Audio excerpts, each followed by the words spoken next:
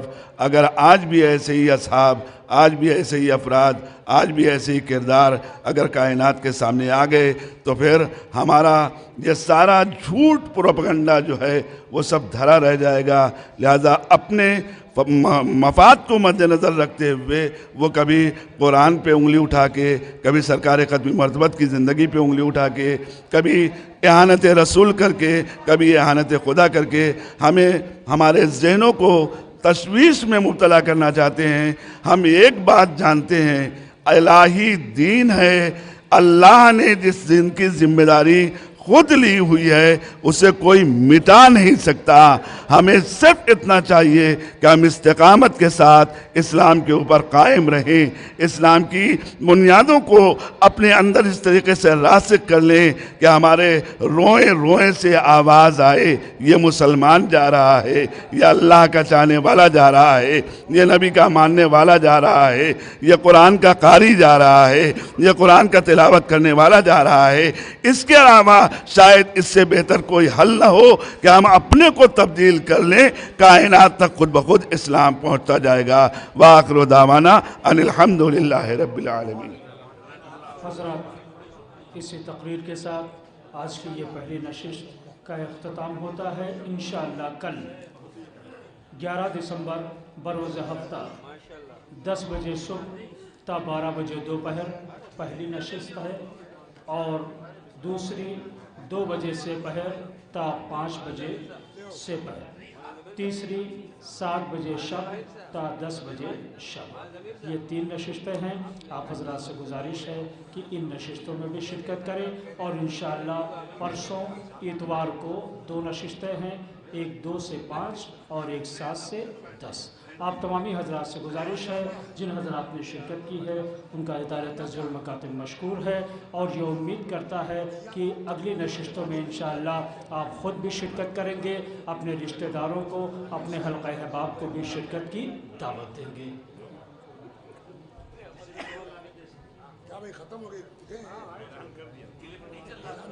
جی حضور.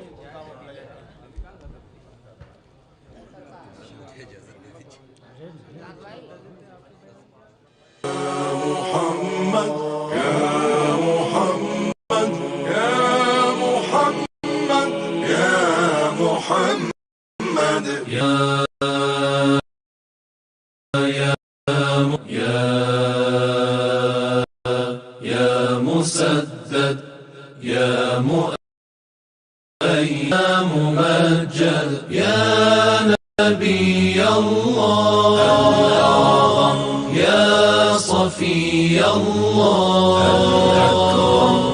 يا نبي الله يا صفي الله يا ولي الله يا محمد.